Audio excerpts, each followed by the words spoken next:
Hi, this is Bill, and these podcasts are going out on Cyber Monday. You'll see them on YouTube and podcasting in all different places. And if you want to go over here to National Association of Podcasters, there's some great opportunities to get life memberships. Plus, we're going to throw in a couple tickets to the September National Association of Podcasters Conference in Reno, Nevada. Also, remember to go on over to Podcasters Home and sign up for the Quick Start free podcast course. It really does help you start a podcast quick within a 1 day, actually, to get up on your RSS feed. Well, now without further ado, let's get right into this episode. So we are repurposing this episode of WP Tonic, which I was back on this last week. I think you'll enjoy it. You'll see it on EO Secrets, and you'll see it on Timelines of Success, plus many of our YouTube and Facebook websites.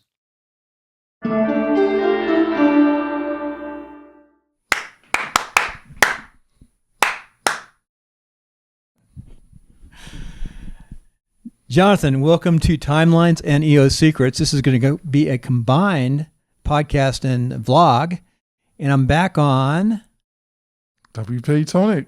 So what episode number is this? Well, I thought We are, but you know what? You can start it. Do you want me to go through the introduction? I thought you were going to do your bit first, and then we're going to go. I'm done. Now we can do yours. Right. Let's go for it then. Right. Okay, we're doing a taping of WP Tonic. Welcome to Timelines, episode 272. Jonathan is back.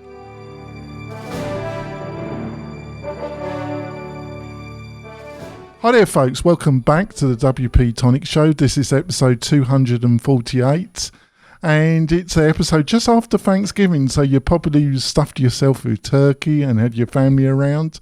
Kim, my normal co-host, she's recovering from her Thanksgiving, and in this episode, we've got our old friend of the show, our old co-host of mine, Bill Conrad. So, Bill, would you like to introduce yourself to the audience? I'm Bill Conrad from Podcasters Home and National Association of Podcasters. Jonathan was the very, very first person who I actually crossed over and trained in podcasting. Mm-hmm. We did about 90 shows together. We started a couple different podcasts. Both are very successful.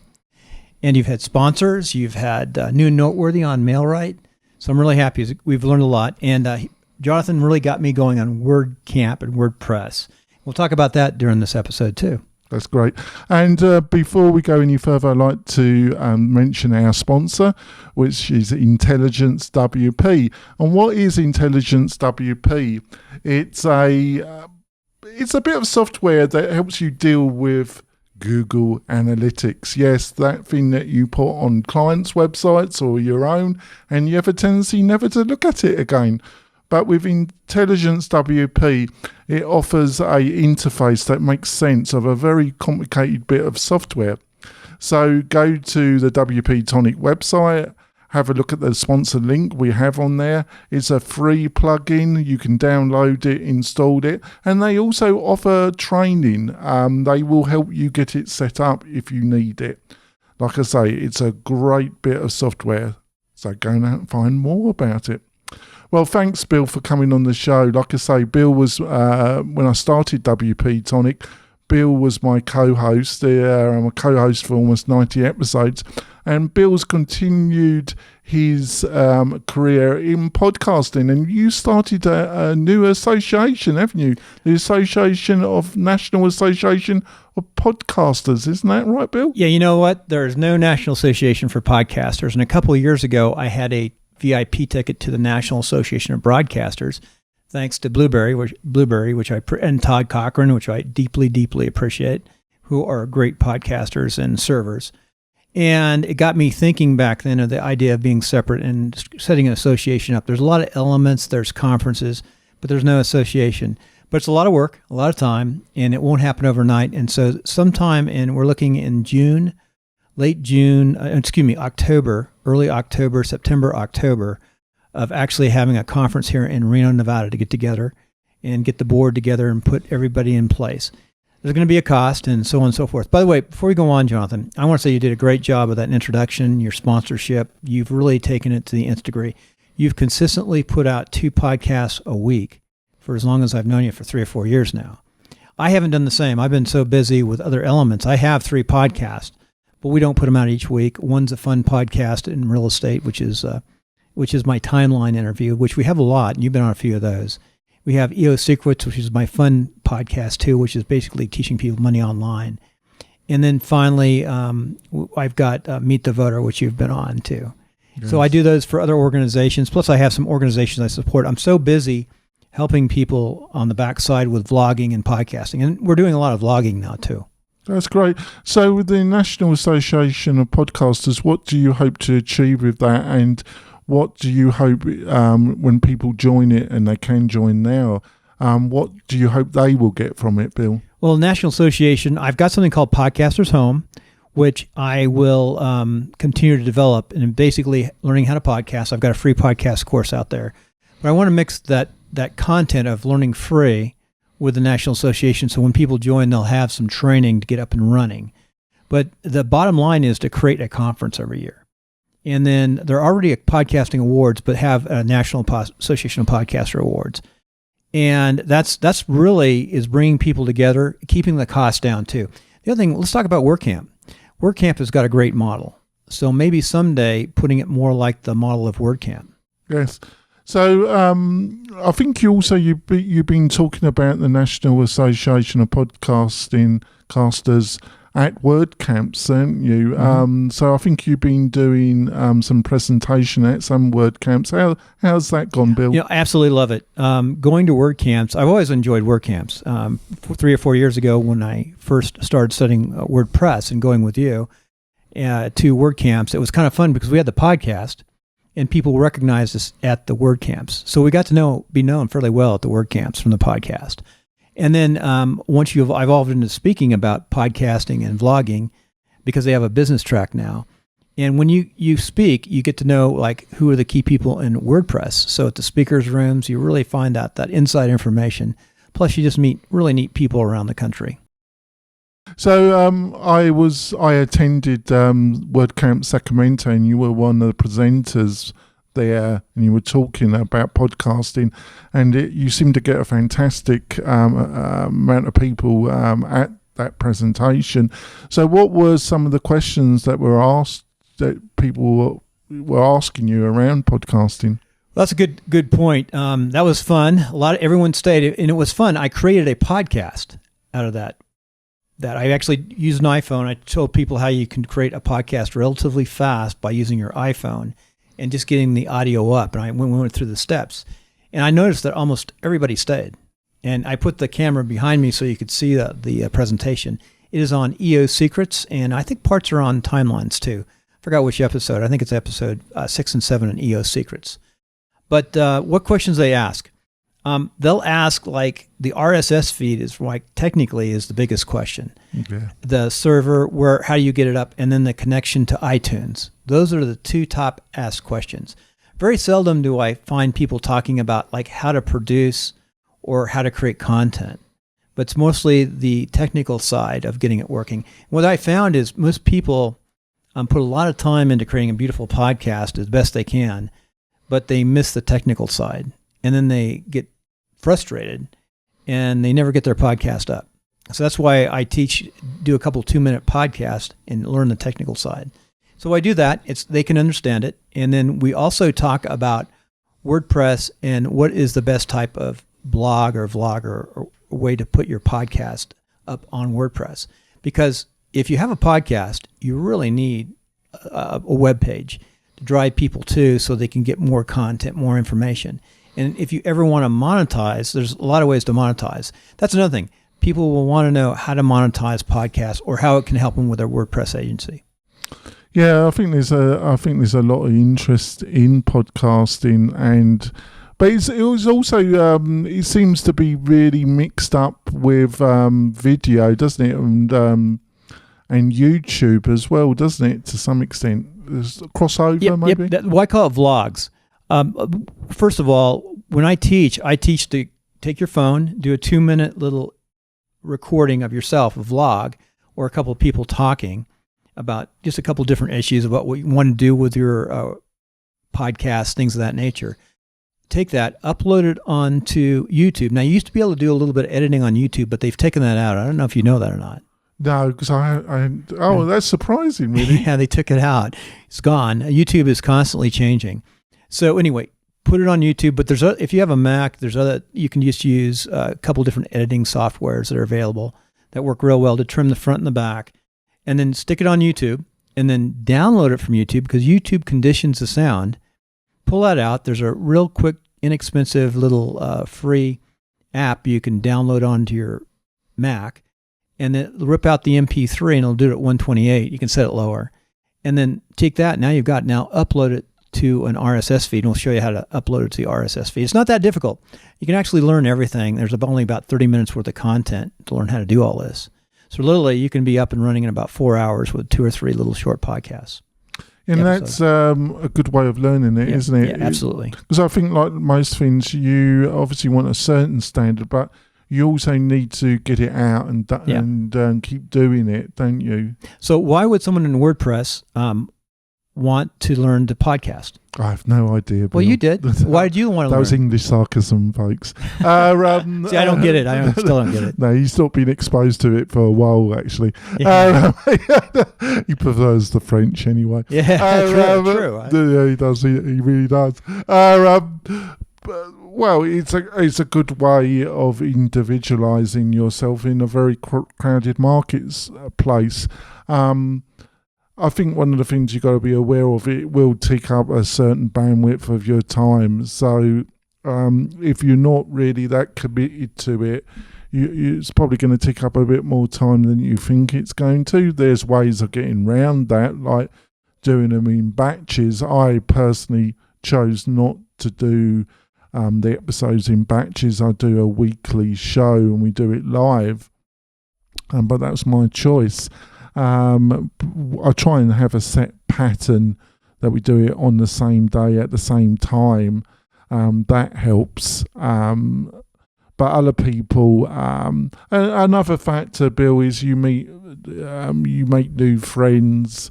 You introduce yourself to people in your industry or industry that you're trying to build a reputation in. And I've got to say, that's one of the highlights of, for me personally, of doing the shows is all the excellent people I've met through it. Yep, me too. I mean, absolutely. The people I've met in WordPress specifically have been excellent. And that came through mail-right.com, Mail-Right Show. No, excuse me, not Mail-Right. You're mixing the shows up, Bill. No, I have so many podcasts in my head. WP Tonic, that's okay. I actually do another podcast, folks, but this is the WP Tonic show. You know why I said that? I was thinking about Mail-Right when you're talking because you use it for 2 shows. You use it both for... I'm bonkers, really, aren't I, Bill? But Mail-Right is your SaaS product. Yeah, and but get back to the world. You're planning to do a lot more WordCamps, aren't you, Bill, in 2018, aren't you? Yeah, at least 4 to 6. I'm picking those out. Possibly, we got to look at everything, but some of the bigger WordCamps and maybe the smaller one. Definitely Sacramento again. Las Vegas is a blast. I'd like to get down in Orange County, LA, and maybe get out to the East Coast and to Miami. And the other really good one, too, there's a lot of great ones out there, but I understand Phoenix is pretty good. Yes, I understand it's a great one as well. Yeah. So as you've done the WordCamps and the presentation, which particular areas do you think you're going to... Because obviously you try and swap out the presentations a bit. So they're a little bit different, each one of them. So which area do you think you're going to... Which part of your presentation you think you're going to adapt and cover in a little bit more detail? Well, what I'll do is I still want to be able to always show how you can create a podcast relatively fast. Go through the slides. Always work at making it more streamlined. But, since you met me, we've been evolving. Remember, we used to record everything on a laptop and we used to live stream it? We live streamed stuff, got the recording and took the sound out right from the live stream. We've done podcasts like that. And they came out well. We used to have a mixer, and now we have the Zoom here for this type. This is the first time you've done one of these, this type of podcast, right? Oh, yes, and we're doing it. We're actually doing this from Bill's house, which you'll be able to see. The War Room. what he calls his war room, which you'll be able to see on the video of this podcast, folks. Yep. Make sure you go on over to mail-right.com and check out, what episode is this? This is 248. Wow, 248. And I would guess this is going to be 270 something on timelines, and it'll be episode 8 or 9 on EO Secrets. Yeah, I think we're going to go for our break, folks. We'll be back in a few moments. We're going to be talking more about podcasting, video, multimedia, really. So come back, and it should be a fascinating conversation with my former co-host, Bill Conrad. Well, Jonathan, we're on break, right? The sound looks good on both of us. So how long does your break go for? A couple seconds. Because you come back? I'll let you come back. We're coming back, folks. I've had a great chat with my former co-host, Bill Conrad. So I miss Blab, actually, Bill, even though it was a crazy product. For our listeners, and before Blab imploded, it was a way of doing video and audio podcasts or general interviews. And it was a bit like Facebook Live, but on steroids, really. Do you think that was a good explanation of what Blab was, or do you think you can add some more to that, Bill? It had 4 people. When Blab first came out, the first few months, it was the perfect platform for podcasting. Just about perfect. The sound was good. I didn't even have hacks. Then all of a sudden you started hearing hack. They're probably reducing their bandwidth or trying to do something. But it was so easy. And when I was down at Las Vegas WordCamp, I had a lot of people come up to me and said, we used to stalk you on Blab. I mean, literally a lot of people. So Blab, I spent a lot of time on Blab. And I thought that was a future. I actually built a course for Blab, and then they blabbed out. They imploded, didn't they?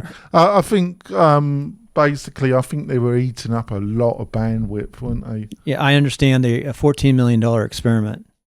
14 million experiment.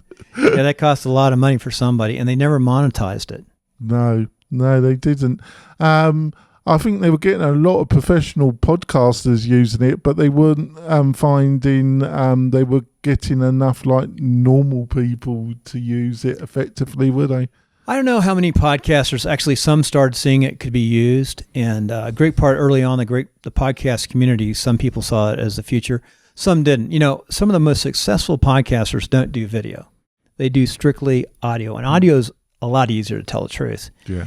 Unless you edit it. But video adds another reach. It allows other people to find you in different places. And I've had very good luck with video. Our numbers are in the thousands on the video. We beat most podcasters on video. All right. I was going to ask you what your thoughts about Facebook Live, because obviously recently you could only do it using mobile unless you utilize third-party software. But I know now that they've introduced it to the desktop. Do you think Facebook are going to, in a way, kind of go into the territory of what Blab was? I think so in some aspects. Now, Jonathan, you're using Zoom, which I recommended against early on. But Zoom has improved. So you use Zoom almost exclusively, right? Well, because of Zoom, for my listeners, folks, Zoom US is a video conferencing platform, a webinar platform, and a couple of other things all rolled into one. And I mostly use it because I'm doing a number of podcasts per week, and because of the scheduling functionality, and you can record it on cloud, record it on a cloud storage area that Zoom provides. Mm-hmm. And it separates the video and audio in 2 separate files. And also you can push it to either YouTube Live or Facebook Live at the same time. So it's killing multiple birds with one stone in a way. And that's one of the main reasons why I use it, Bill. Yeah, all the time I'll be working and you'll pop up on Friday. I think it's Fridays when you do your roundtable. It's Wednesdays and Fridays. Wednesdays and Fridays. But Fridays is the main show you watch, isn't it? Yeah, the roundtable. I love the round. I know everybody in the roundtable, so I always catch it. I put nasty comments on Facebook. You do. He stalks me, folks. He stalks me. So it pops up. So it's really easy and it's very clear. That's. But I was talking about Zoom.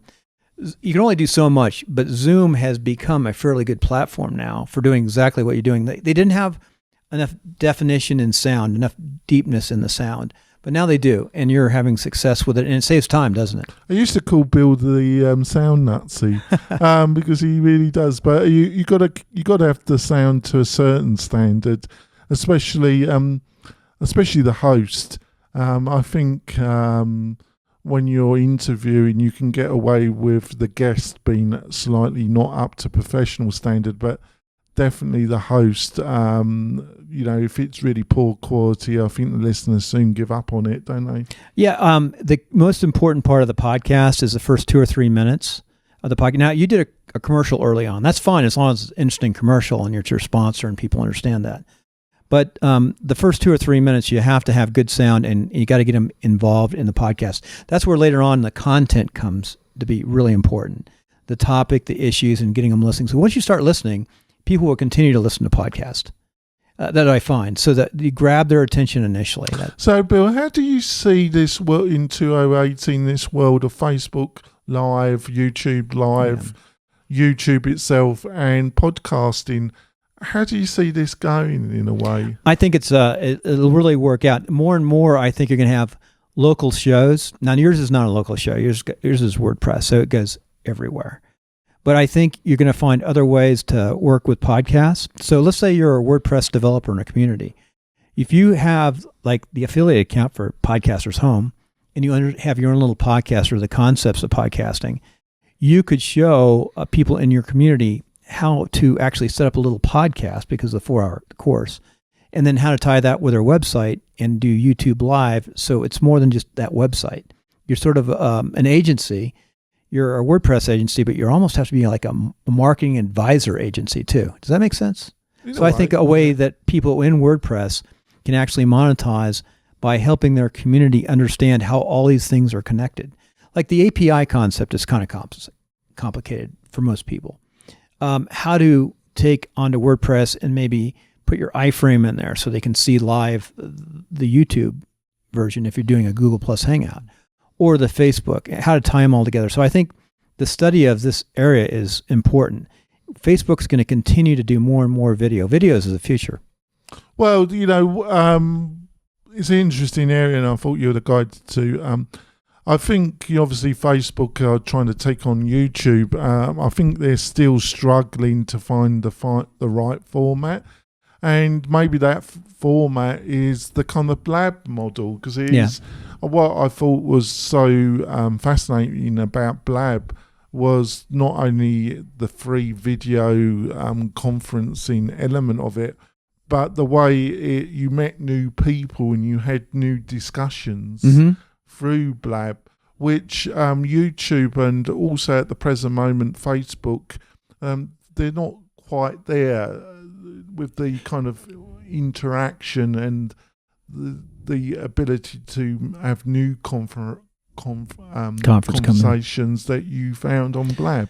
But with Zoom, you do that. You actually bring people in Zoom, and then you can text or back, Well, it's difficult to get people into that Zoom room. That's why we push it to Facebook. But it's still, to some extent, to get that interaction.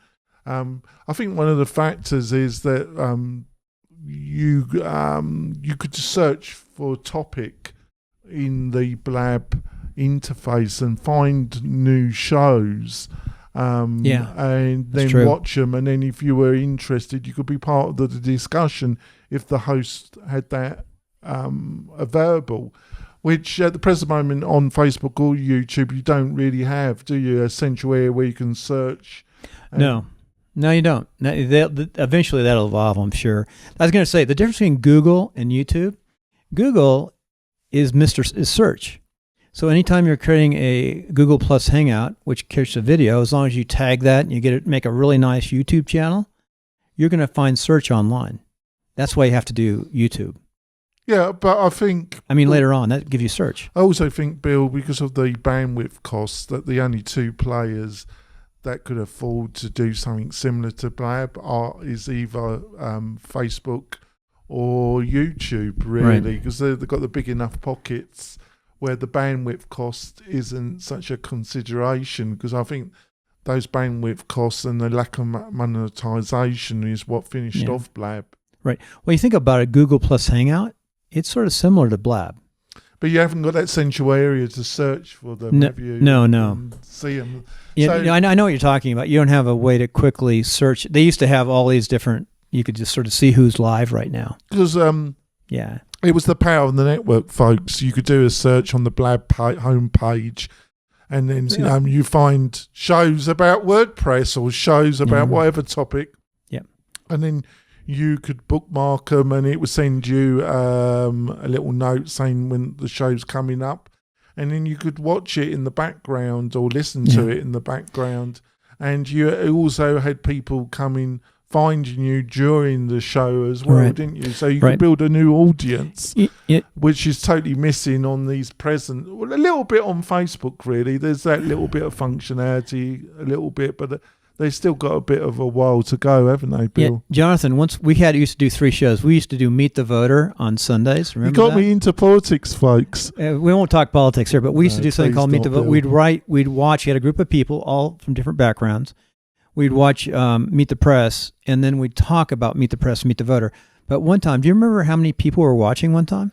Well, you did get an enormous audience at one time, didn't you? After the attack in France, I forgot, it was like huge. 3,000-4,000 people. Oh, it was at least that. Yeah. Live. It was amazing, wasn't it? At least that, if not more. I think maybe 17,000 eventually on that. You even had some French people joining us, didn't you? We did. You did. It was from France, yeah. Wasn't it? You made you happy, didn't you? Yeah. Having your French friends, didn't you? True, yeah. True, yeah. So anyway, what's on the horizon next, and this is primarily for WP Tonic. So what would WordPress people want to see next, and what should they do? In what context, Bill? In all contexts. You know what? Let's talk about this. Yeah. A lot of people I know who didn't used to have podcasts or vlogs, who have SaaS products and WordPress products, now have podcasts. And what's one of my favorite ones, other than WP Tonic? Thank you for that, Bill. I have no idea, Bill. I do like WP Tonic. I listen to it I never hardly ever miss an episode because I still enjoy listening to everybody. I learn a lot. But you've got other things like Lifter LMS. Oh, yes. Chris has done an excellent job, hasn't he? That's one of my top ones. I listen to you, Chris, and I listen to those religiously. Yes, Chris has joined the WP Tonic Roundtable panel, so he will be appearing on the Friday show on a regular basis, and he's a friend of the show as well. But you know, Chris, even though he's got a product, he's really not the guy who's the WordPress programmer. That's Thomas. Oh, yeah, Thomas, his partner. Thomas is Chris is the promoter, which is a good combination. You've got Thomas. Got a good business relationship. Thomas stays in the man cave, and Chris roams around in his mountaineering outfit. He was an outdoorsman. So it's a good combination. That's a really good combination, good team. Now, Chris doesn't know CSS and HTML, and he can't. He's a man of multiple talents. But I think he knows Beaver Builder. He likes Beaver Builder, so he's always testing stuff, but he's around the people. So Chris is like me. He learns it from being around these great programmers. Well, actually, he was a hardcore developer, Bill. Chris, he was actually. He gave up on it a little bit after he met Thomas, and like you say, but he was a front end developer actually. A front end, not a back end. Front end, back end. No, Thomas is back end. I don't think Chris has ever been back end. Well, we'll have to find out, won't we? You have to ask him. So we're coming to the end of the show, Bill. So how can people find out more about you and what you're up to, Bill? So you can always head on over to any of the shows. Timelines of Success, Podcasters Home is not a show, it's a page. National Association of Podcasters, you can blog that and find it. And you saw the page. It's pretty it's just sort of laying out there. We're working on it right now. There's so much to do. I interviewed executive directors this week. Right. That's why we have to make money, because you have to have somebody running the darn thing. You know, keeping track of everybody and making sure they all get their due in their association. But the association will help too. And another thing I hope, by the way, of the association is it's an association. So the idea is to have some principles. Bill, I hope follow, you enjoyed like this speech. combination Make sure of we can always get on three podcasts and podcasts blogs. all in one that we're going to play around Thanksgiving. It's a great idea. And if you could, it's a great thing go ahead and subscribe right here. and go and listen to the other videos. Yeah, it's fun. Thank you. And if also, you want to find if you're out listening more on about iTunes, WP of course, Tonic, go it's over quite easy, and folks. leave us Go a to the rating and review. And you can do that Facebook right in the phone now with a new app. We're going to be Really starting Take care, WP and Tonic thanks for group listening in in. the next couple of See you next weeks. So you'll be able to join that as well. You can find about what I'm up to on Twitter at Jonathan Denwood, or go to the WP Tonic website itself, where you find all the shows, show notes, links, a load of material on there.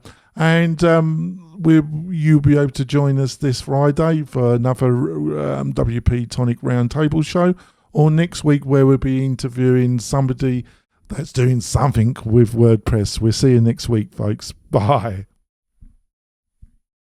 Yeah, we could have told them about the Facebook group, Podcasters Home Group. You should have done, Bill. 920 people. Wow. In the group. And they're pretty active, too. Are you? Huh? Are you? I know. I go on it every night because I'm administrator. Yeah. I track it. It's really a good group. It's been a good group. We could have talked about that even. You should have done. We can still talk. Anyway, this is Bill. Let me sign off on my side. So this is Bill. You just saw Jonathan finish the podcast. Remember to go over to WP Tonic and watch it. It'll be a little different than the others. And the EO Secret. So if you're on EO Secrets, that's all about trying to make money. Now, one big thing about Jonathan, difference between him and me on this, is Jonathan has been consistent putting out 2 shows a week. I haven't been. So my consistency is really hurt. But I'm still testing stuff to the nth degree. It's a time issue. It's just time. It's a focus issue, Bill.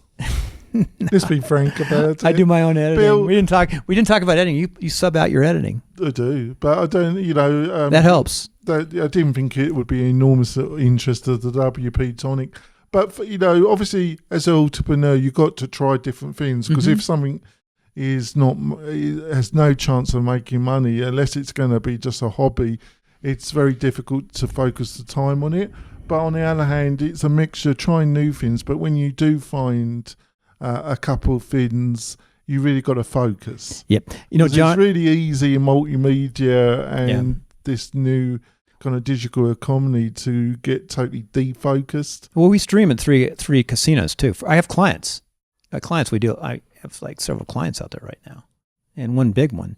So those take precedence over your own shows for me because of what we do. And it's still an experiment. And I still like timelines.